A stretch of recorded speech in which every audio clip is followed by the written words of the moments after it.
ya. Kalau misalnya kalian menulis di jurnal, itu akan masuk ke dalam introduction, baik itu latar belakang, kemudian masalah ya, kemudian teori, hipotesis, tujuan penelitian, itu masuk di introduction, tidak ada subjudul sendiri. Nah, kemudian kalau misalnya deskripsi itu akan berbeda. Deskripsi itu masuk bab 2. Kalau skripsi bab 1 itu terkait dengan latar belakang, itu menjelaskan permasalahannya ya, permasalahan, kemudian teorinya dikit-dikit aja, baru kemudian rumusan masalah, manfaat, tujuan penelitian, batasan penelitian kalau ada ya, asumsi kalau ada, itu itu bab 1. Kemudian masuk ke bab 2 itu masuk ke tinjauan teoritis. Tinjauan teoritis ini isinya terkait definisi nih ya. Yang pertama definisi dari konsep atau variabel dalam model, kemudian model konseptual, representasi deskriptif dari teori, kemudian teori hubungan antar variabel. Nah, ini kalau misalnya di jurnal masuk bab 1. Kalau di skripsi bab 2 itu awal kalian menjelaskan definisi dari variabelnya. Ya, ini kalau kuantitatif ya. Jadi kalian menjelaskan definisi, kemudian ukurannya, cara ukurnya bagaimana ya, perhitungannya bagaimana. Itu dijelaskan dulu. Itu bukan teori ya, tapi definisi. Kemudian teorinya ya, kemudian teorinya pakai teorinya siapa, kemudian penelitian terdahuluannya siapa gitu ya. Baru kemudian kalian jelaskan hubungan antar variabelnya. Jadi subjudul sendiri tadi definisi X1, definisi Y-nya dulu ya, definisi Y, definisi X1, definisi X2 gitu ya. Kemudian baru ke teori dan penelitian terdahulu. Kemudian baru kalian jelaskan subjudul sendiri, pengaruh X1 terhadap Y itu seperti apa ya secara teori. Itu tentu saja berdasarkan teori ya atau penelitian terdahulu. Kemudian X2, pengaruh X2 terhadap Y misalnya, itu teorinya bagaimana, kemudian kalian narasikan seperti apa. Baru kemudian kerangka teoritis, kerangka berpikir ya, biasanya kita nyebutnya kerangka berpikir. Ini setiap dosen ini bisa, dosen pembimbing ini bisa berbeda gaya selingkuh ya. Saya sarankan ikut dosen pembimbingnya aja gitu, karena masing-masing punya gaya selingkuh yang berbeda. Tapi yang paling penting di kerangka berpikir itu kalian menyebutkan secara sederhana ya, secara simple ya, sedikit aja masalahnya apa, kemudian tujuannya apa, kemudian uh, dukungan teorinya apa. Tapi teori bukan teori hanya teorinya siapa gitu. Kemudian turun lagi teknik analisis datanya apa. Yang penting itu. Nanti kalau misalnya ditambahkan yang lain silakan. Yang penting menggambarkan ada masalah, kemudian tujuan penelitian, tentu saja sudah muncul variabel di situ ya, kemudian teknik analisis data, gitu ya. Itu yang penting. Oke, kemudian setelah kerangka berpikir, kita diminta menyusun hipotesis. Nah, kalau di jurnal, hipotesis ini sudah muncul ya di introduction. Jadi hipotesis itu berupa pernyataan ya. Jadi kalian kan di bab 1 di introduction tuh sudah memaparkan ya terkait teori-teori ya. Kemudian kalian simpulkan diduga misalnya inflasi berpengaruh terhadap pendapatan misalnya. Kemudian ada teori lagi yang diduga apa berpengaruh terhadap apa. Jadi di introduction sudah muncul tuh hipotesis. Tapi hipotesis ini bukan hipotesis statistik ya. Baik di skripsi maupun di jurnal, yang namanya hipotesis penelitian itu berupa pernyataan. Sehingga kalau di bab 2 akhir, ya bab 2 akhir, itu muncul hipotesis penelitian. Kalian narasikan hipotesis penelitian ini adalah, atau hipotesis penelitian ini antara lain, satu, inflasi diduga inflasi berpengaruh terhadap pendapatan nasional. Kemudian dua, misalnya event hari raya berpengaruh terhadap pendapatan nasional misalnya. Itu misalnya diduga bla bla gitu kan. Jadi bukan hipotesis statistik. Kalau hipotesis statistik muncul H0, H1 gitu ya, itu hipotesis statistik. Tapi di bab 2 itu tidak muncul ya. Hanya berupa pernyataan. Sama di jurnal juga demikian, di introduction. Itu berupa pernyataan, bukan hipotesis statistik.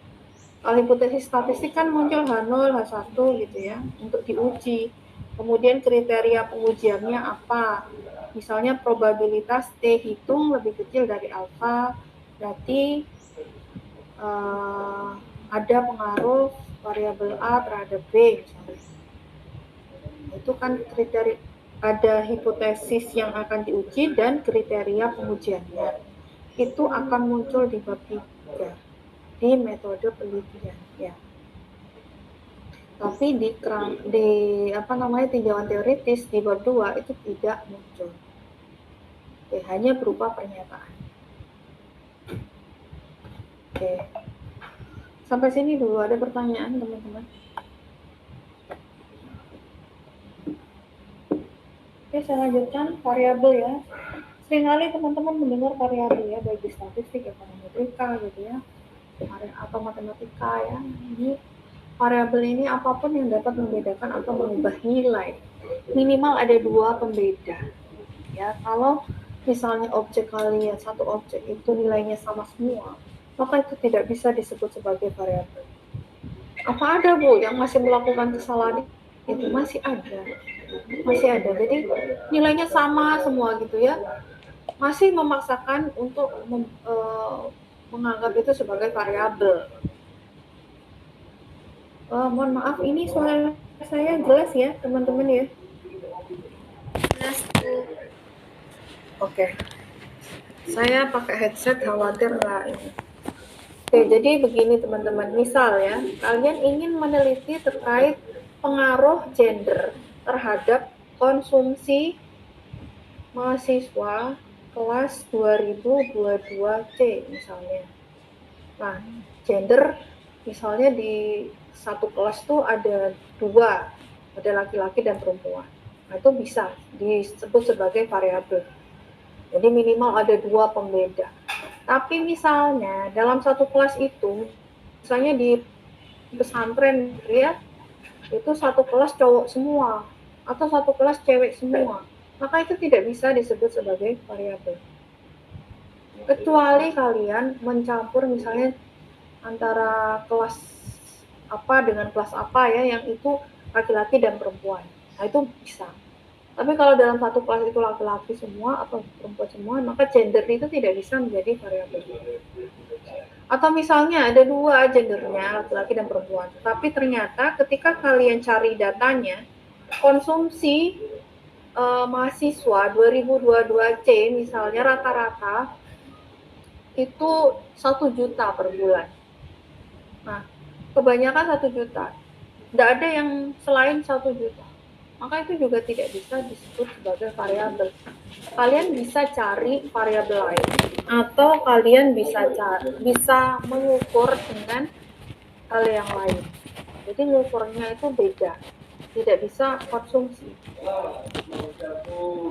Misalnya kalian hanya ngambil konsumsi makanan saja atau konsumsi non makanan saja gitu ya. Bisa jadi kan yang cowok itu lebih banyak nongkrong gitu ya, kemudian atau apa, kalau cewek lebih banyak ke make up gitu ya daripada makanan, kalau cowok lebih suka ke makanan misalnya. Nah, itu kan bisa jadi pembeda. Itu. Jadi kalau misalnya tidak ada pembeda, datanya sama semua, maka tidak bisa disebut sebagai variabel. Itu diingat-ingat ya. Kalau misalnya pun kalian sudah terlanjur, maka kalian harus mengubah ukuran atau mengubah variabel. Jenis variabel ada variabel terikat, bebas, moderator, dan perantara. Yang biasa kalian bahas itu terikat dan bebas ya. Oke, ini kita lanjutkan ke ini sudah sering kali kalian terima ya. Variabel moderator, saya lanjutkan. Variabel yang mempunyai pengaruh ketergantungan yang kuat pada hubungan variabel terikat dan variabel bebas. Nah, kalau di sini, kalau variabel moderator, grafiknya kayak gini. Ya, dia itu tidak berdiri sendiri kalau variabel moderator. Dia itu bisa memperkuat atau memperlemah variabel bebas, pengaruh variabel bebas ke variabel terikat. Jadi dia tidak berdiri sendiri. Jadi dia terikat pada variabel bebas ini. Jadi membacanya ini minat dan kecenderungan memperlemah atau memperkuat pengaruh ketersediaan buku pedoman refleksi terhadap produk cacat gitu. Jadi di sini dia sifatnya memperkuat atau memperlemah ketersediaan buku pedoman refleksi. Itu ya. Kemudian ini sama contohnya, berarti ini keahlian manajerial bisa memperkuat atau memperlemah keragaman tenaga kerja terhadap efektivitas organisasi. Pengaruhnya terhadap efektivitas organisasi. Gitu. Kemudian satu lagi variabel perantara, mediating variable atau intervening variable. Variabel yang muncul antara saat variabel bebas mulai mempengaruhi variabel terikat dan pada saat pengaruh variabel bebas terasa pada variabel terikat. Terdapat kualitas temporal atau dimensi waktu. Jadi di sini kalau variabel intervening dia berdiri sendiri, dia ada di tengah. Ya. Jadi di sini keragaman tenaga kerja mempengaruhi sinergi kreatif dulu, baru sinergi kreatif mempengaruhi efektivitas organisasi. Jadi dia berdiri sendiri sebagai variabel di tengah. Beda dengan variabel moderator, dia memperkuat atau memperlemah. Nah, bagaimana caranya kalian menentukan apakah variabel itu variabel perantara ataukah variabel moderator? Tetap berdasarkan teori atau penelitian terdahulu yang menyebutkan misalnya kalau yang di satu ini ya berarti kalian harus punya dukungan dukungan penelitian terdahulu atau teori yang menyebutkan keragaman tenaga kerja berpengaruh ke sinergi kreatif. Kemudian ada lagi teori terkait sinergi kreatif ke efektivitas organisasi. Tidak harus kalian dapat tiga-tiganya seperti ini enggak, tapi kalian dapat keragaman tenaga kerja ke sinergi kreatif dulu atau misalnya sinergi kreatif ke efektivitas organisasi. Itu bisa. Sehingga kalian sebut sinergi kreatif sebagai variabel perantara. Misal, pengaruh pendidikan terhadap pendapatan tenaga kerja, ya. Nah, apakah langsung dari pendidikan ke pendapatan tenaga kerja? Tapi ternyata ada variabel produktivitas, misalnya. Ya, produktivitas ini sebagai apa? Misalnya sebagai variabel perantara. Pendidikan itu mempengaruhi produktivitas dulu, baru produktivitas ke pendapatan tenaga kerja. Jadi dia tidak langsung ke pendapatan tenaga kerja. Oke, ini hipotesis ya, penelitian dan statistik sudah saya jelaskan tadi. Model konseptual. Ini struktur diskusi literatur, keterkaitan variabel, dan diagram sistematik. Ini contohnya untuk kerangka berpikir atau kerangka konseptual. Tapi ini tidak mutlak seperti ini ya. Ada yang merumuskan masalah dulu, baru kemudian variabelnya, teorinya, kemudian teknik analisis data yang dipakai. Kalau ini kerangka konsep ya. Kerangka konsep ini nanti diturunkan menjadi model. Ini contoh-contoh. Sampai sini ada pertanyaan, silakan.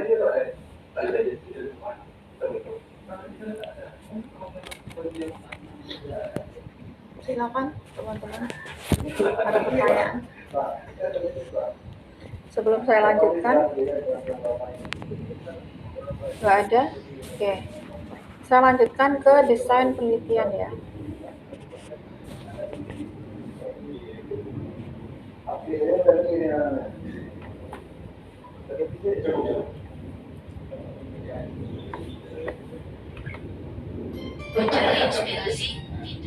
Oke, desain penelitian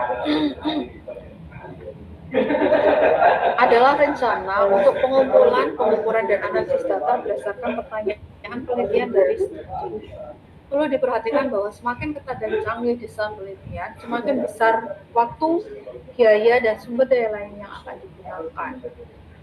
Pertanyaannya, apakah manfaat dari desain yang lebih canggih untuk memastikan akurasi, keyakinan, generalisasi, dan seterusnya sepadan dengan investasi sumber daya yang lebih besar? Ya, tentu saja ketika kita ingin memastikan bahwa penelitian kita akurat atau tidak, gitu ya, itu membutuhkan waktu dan biaya atau sumber daya lainnya. Nah, contoh seperti pembangunan vaksin ya, kemarin untuk COVID itu prosesnya panjang ya. Jadi tidak bisa sekali penelitian itu langsung dapat hasil yang memuaskan. Perlu waktu, biaya gitu dan sumber daya lain.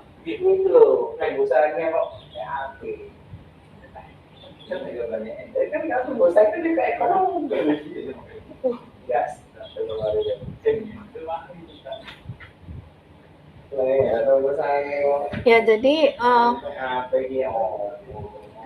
terkait vaksin tadi ya, itu nggak bisa sekali penelitian kemudian langsung jadi, enggak, tapi butuh waktu. Kemudian tentu saja biayanya tidak sedikit, karena kalau yang kemarin vaksin itu menyangkut nyawa gitu ya, dan itu hal yang krusial sekali, dan kita memastikan akurasinya itu yang paling baik. Nah, itu pun membutuhkan waktu yang tidak sebentar. Nah,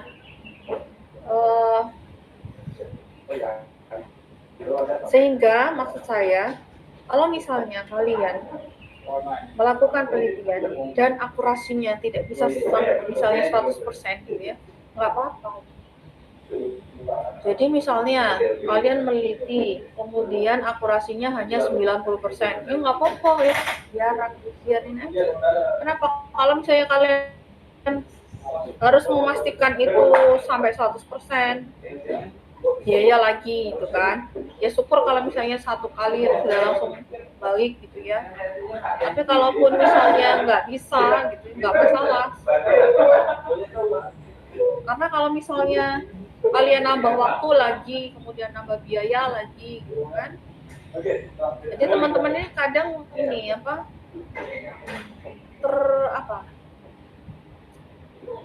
terpacu untuk memastikan akurasi ini, sehingga belum selesai gitu ya. Wah, ini sebenarnya nggak masalah, karena nanti penelitian kalian itu bisa dilanjutkan oleh peneliti lainnya.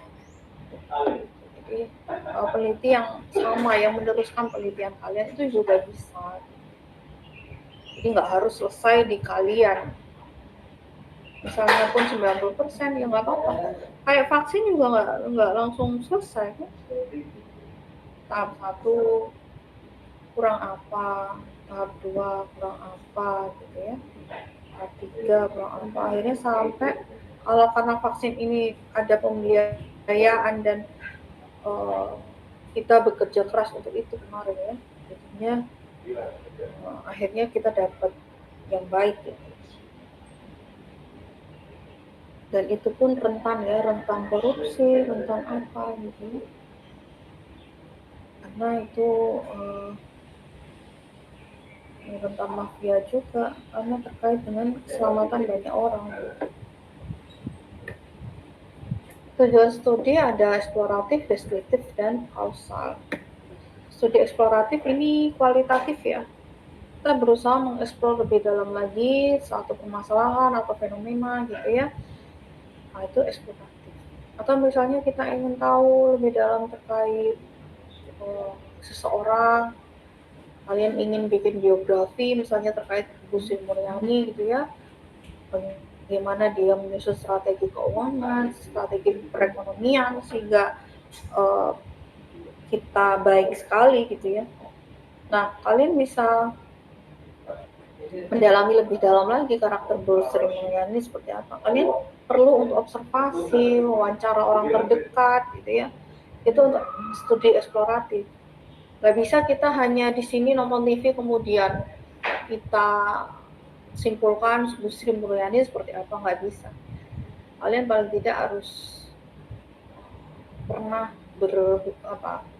ngobrol langsung karena orangnya masih ada gitu ya, bisa ngobrol langsung atau misalnya tanya-tanya orang terdekatnya, atau misalnya bagaimana dia mengambil keputusan strategis, apakah ada konsultannya atau bagaimana gitu ya, itu kan harus kalian menyentuh langsung ke orangnya.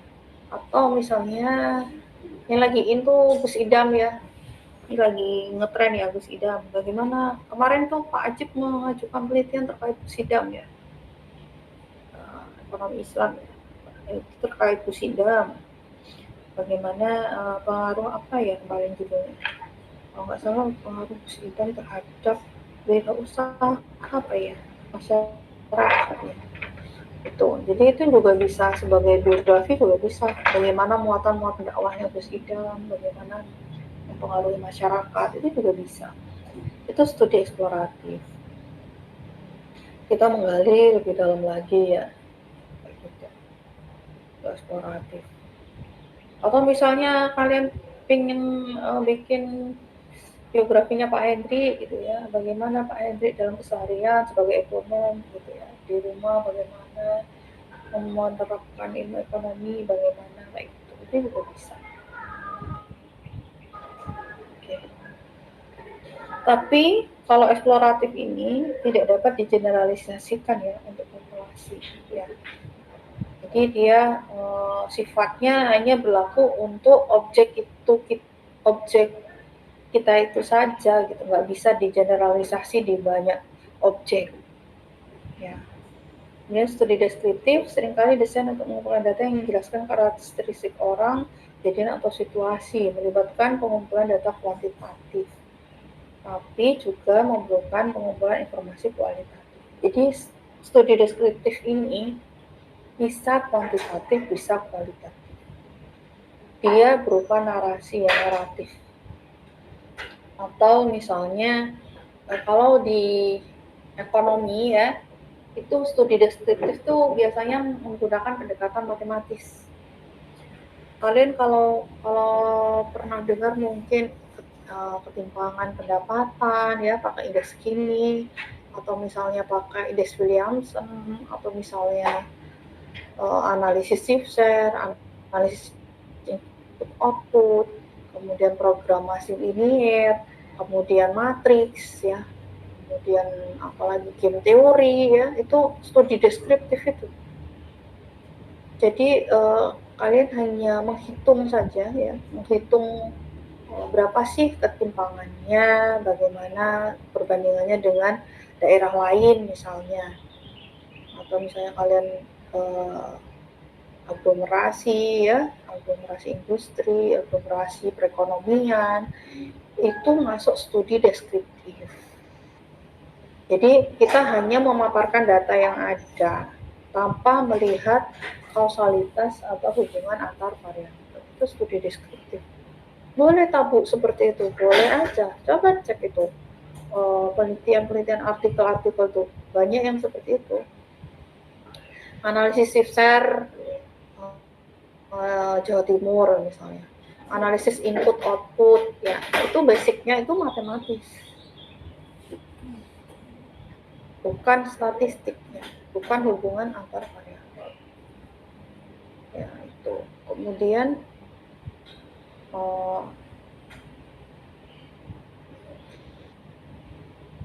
apa namanya, apa lagi ya, bisa ditambahkan kualitatif ya, tambahkan narasinya, kenapa kok berbeda gitu ya, kenapa kok trennya naik, kenapa kok trennya turun, bisa kalian tambahkan informasi kualitatifnya.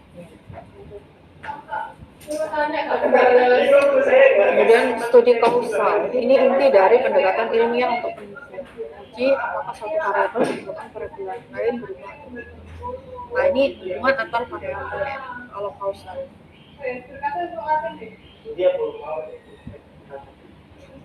Ya, jadi peneliti tertarik untuk menjelaskan satu atau lebih banyak faktor yang menyebabkan masalah. Ini hubungan antar variabel.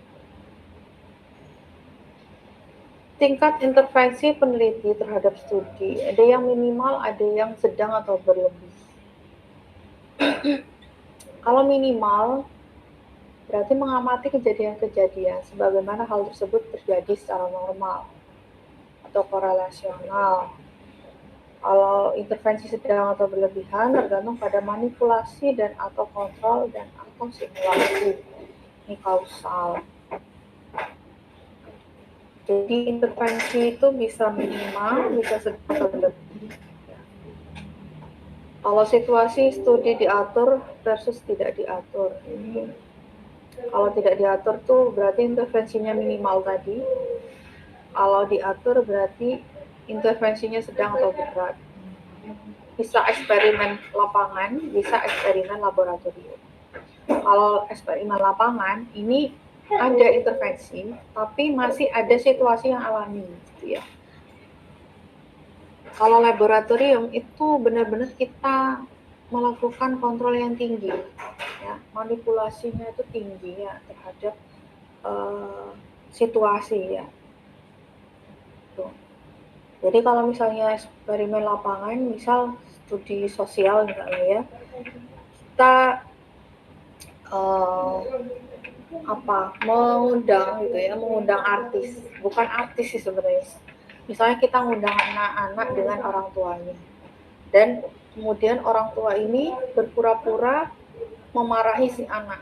Kemudian kalian ingin melihat respon sosial dari orang-orang di sekitar. Maka kan ada intervensi tapi minim ya. Masih ada situasi alami orang sekitarnya itu kan nggak tahu kalau itu buatan gitu. Jadi marahnya orang tua ke anak ini hanya acting aja misalnya. Ini masih banyak ya yang itu ya bikin konten yang seperti itu. Nah, itu masuk eksperimen lapangan. Kalau eksperimen laboratorium itu semuanya diintervensi sama peneliti, diatur semuanya. Misalnya terkait kalau di MIPA ya atau di sains itu biasanya udah jelas gitu ya. Tikus putih, kemudian diintervensi suhunya, kemudian dikasih vaksin dan sebagainya gitu ya. Kemudian makanan disediakan dan sebagainya itu termasuk kontrol yang diatur oleh peneliti. Kalau misalnya manusia bagaimana? Misalnya manusia itu percobaan terhadap vaksin. Ya, misalnya setelah divaksin si orang ini nggak boleh kemana-mana dulu, diobservasi sampai berapa jam atau berapa ini dengan suhu ruangan udah diatur gitu ya. Kemudian kondisinya bagaimana udah diatur semua. Nah, itu termasuk eksperimen laboratorium.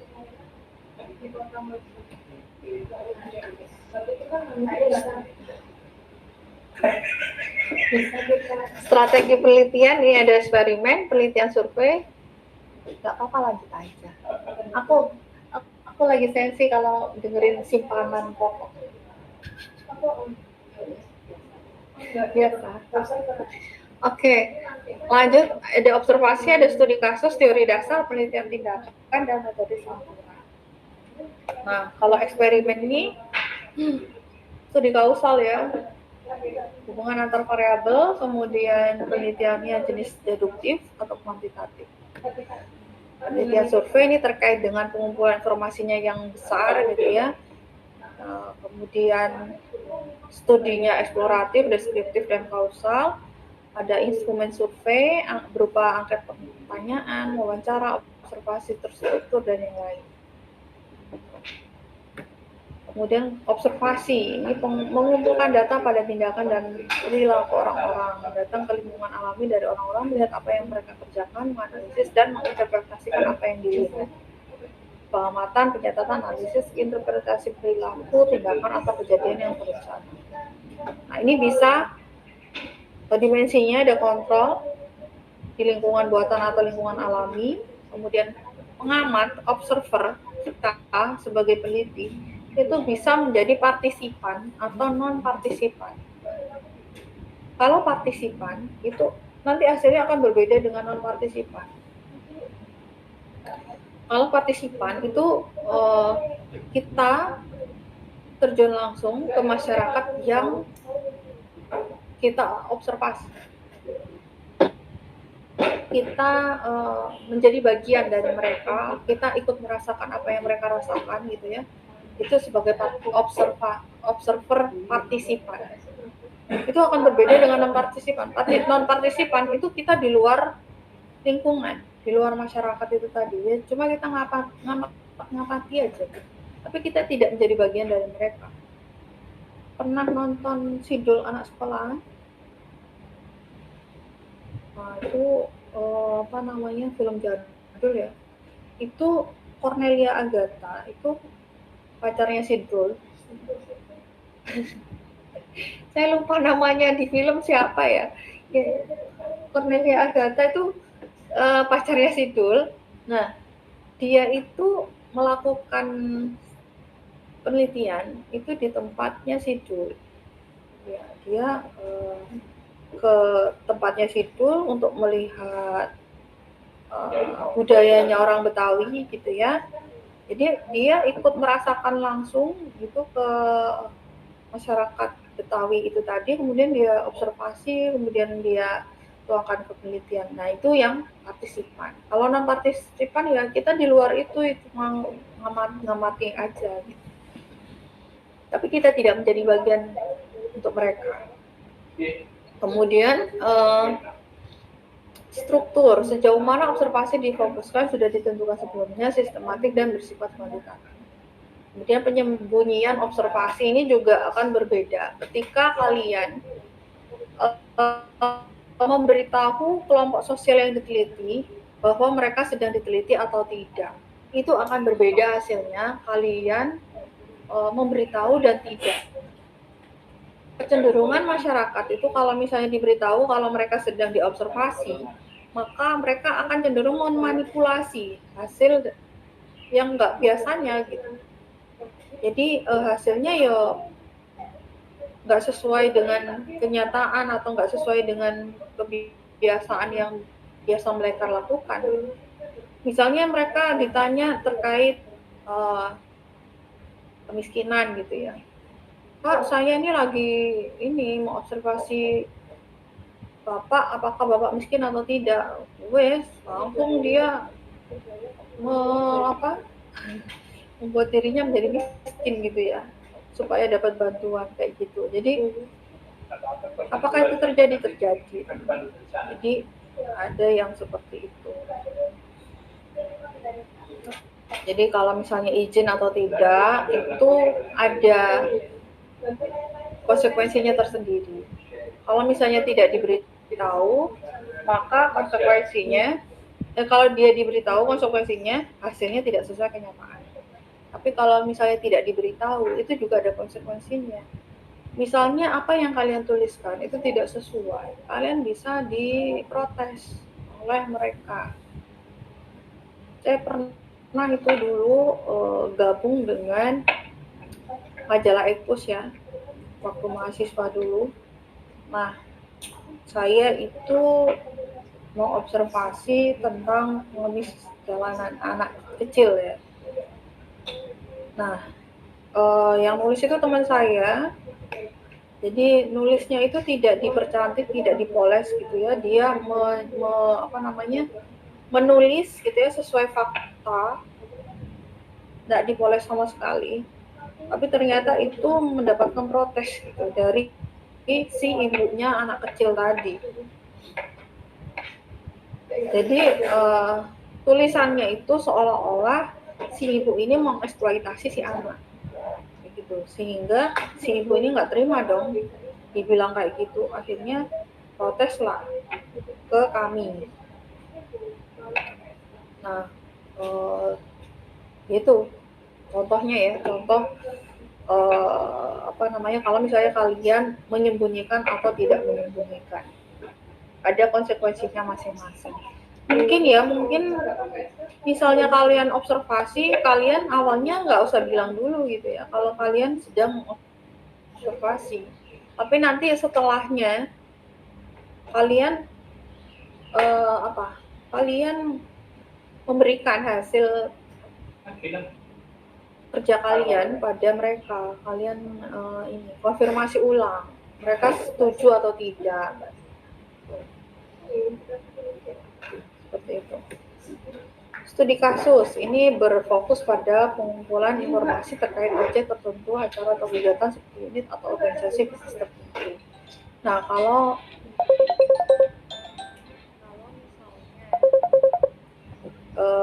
dibilang studi kasus berarti harusnya ada kasus ya, ada kasus tertentu yang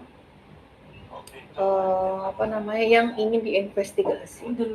Jangan sampai kalian menulis studi kasus tapi tidak ada kasus yang ingin digali. Kasus ini tentu saja bukan masalah yang rumit yang seperti di ini ya, di kepolisian gitu, tapi misalnya ada sesuatu hal yang mesti dibahas lebih gitu ya, terkait dengan kelompok, organisasi, individu, acara atau situasi yang diminati. Di-share screen.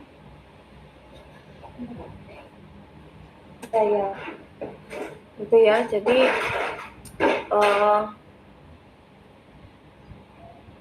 itu kemudian ada teman-teman yang menulis skripsi, misalnya pengaruh inflasi terhadap pendapatan dalam kurung studi kasus di Jawa Timur. Itu bukan studi kasus ya. Kalau terkait wilayah itu sebenarnya nggak usah dimasukkan di judul, nggak apa-apa. Tinggal kalian masukkan aja di Medpen, daerahnya di mana, Jawa Timur kayak gitu. Objek penelitiannya di mana, di Jawa Timur, tempatnya di mana, tempat penelitiannya mana, Jawa Timur. Nggak perlu kalian masukkan judul kemudian ditulis studi kasus ya, bukan studi kasus ditulis studi kasus. Itu juga banyak yang salah kaprah terkait studi kasus. Oke, lanjut ya. Teori dasar atau grounded teori ini serangkaian prosedur sistematis untuk mengembangkan teori yang dibuat secara dari data. Ini kualitatif ya.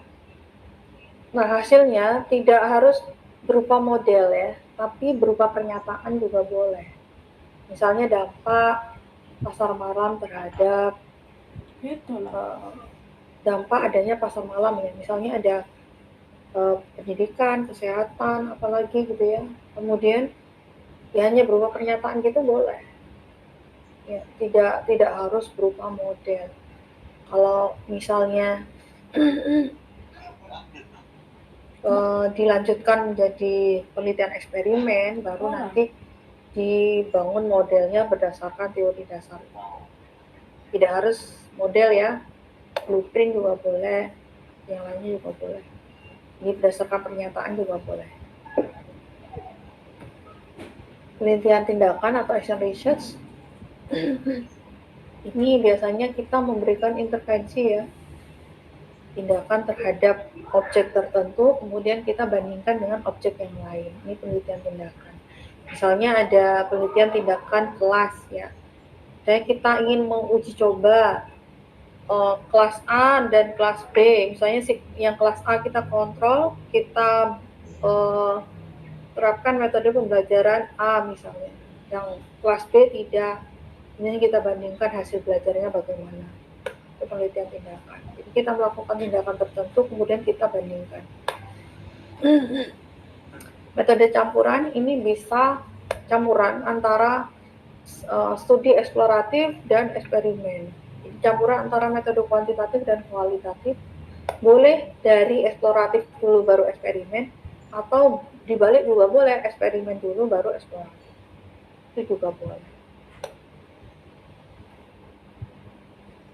Kemudian ini unit analisis bisa individu, pasangan, kelompok, organisasi, dan budaya. Ini horizon waktu, cross section